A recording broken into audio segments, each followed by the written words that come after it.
Hey everyone, welcome back. Sorry this episode is late. I was traveling on a job and just got back into town.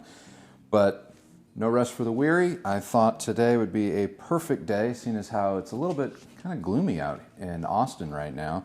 So why not take the afternoon and let's do a new look at my history in vinyl, starting with today's record, which is Green by REM.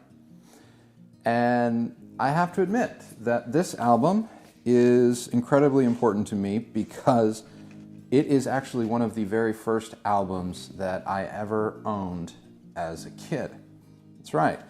I never owned REM's Green on vinyl. This is actually kind of a new purchase for me.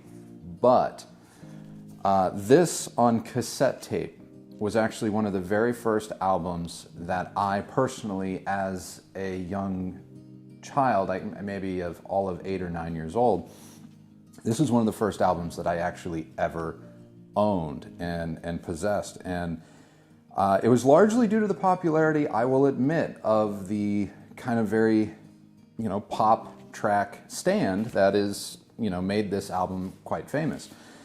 But as I grew older, and listened to it more and more, there's a lot of really great tracks on this album. But the reason why REM always kind of stuck with me was because I loved not only their style of music, which is probably a bit odd for someone who's 8 or 9 years old, but there was just something about their sound that really kind of struck a chord with me. And as a result, I became a huge REM fan, from a very young age and pretty much from Green on. And I know that Green isn't REM's, first ever album. I know that. But for me, it was the introduction to the band, and more specifically to Michael Stipe's lyrics and messaging and things of that nature. And it just, I don't know, it was just something that I thought was really cool and very interesting. And I remember as I grew older, it seemed like every couple of years I would rediscover, REM, because of the fact that I think I listened to them very early on because of Stand and some of the more poppy songs. And then as I progressed and aged and gained a little bit more understanding for the world, songs that I once used to skim over suddenly took on new meaning. And that is one of the best things about vinyl and music just in general. I mean, you can have these experiences with, digital downloads and streaming and things of that nature. But because vinyl, in my opinion, is an active listening in the sense that it requires you to participate in the act of listening. It's not something that you're like, oh, you're 5-10 seconds into this song, you can just skip it at the push of a button or the vocalization of a command. It is something that, if you really want to skip ahead, you have to take the time to do it, which we've gone over. In growing older with a band who you were too young to kind of appreciate when you started to like them, it has given REM a longevity with me unlike any band of probably recent memory.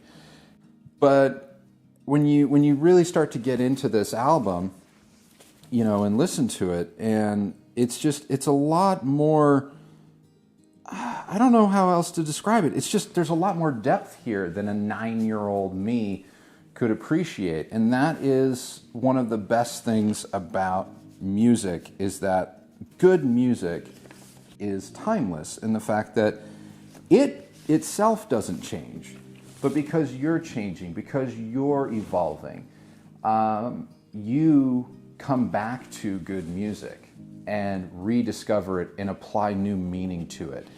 And that's why I chose REM Green for today's album, was because again, it was one of my first ever albums that I owned as a child. And B, it has been, REM as a band that I consider to be quite timeless. and I know that they're no longer a band, and that's tragic because I never got the chance to see them live, and I wish that I would have. But I do now have their entire catalog, or for the most part, almost their whole catalog, on vinyl, and I get to enjoy it that way. And I have to tell you, it just seems like every time I put on an REM album, I discover something I didn't notice before, and that is kind of the strength and power of their music, and why good music never dies. It just evolves with time because we are all evolving. So, yep, that is today's My History in Vinyl. Again, I can't thank you guys enough for watching. I'm really sorry today's episode is late, but like I said, I was out of town. And oh, one last quick shout out. Thank you so much to everyone that tuned in live to watch the premiere of $5 Fines, and everyone that has continued to support that show. We are gearing up to film another episode, and that is something that we are going to continue. But I just want to say that the community that is forming here on this channel is remarkable and is proving to be among the best in the AV community. And I absolutely cannot thank each and every one of you enough for all the support and just words of encouragement. That's it, guys. Quick and easy. Just saw this in the shelf, had a few minutes. REM Green, if you don't own this album, you really should pick it up. It's not a rare find. It's everywhere. I'll link to it in the description below, along with the other REM albums that I own. We'll just leave it at that, and thank you guys so much for watching.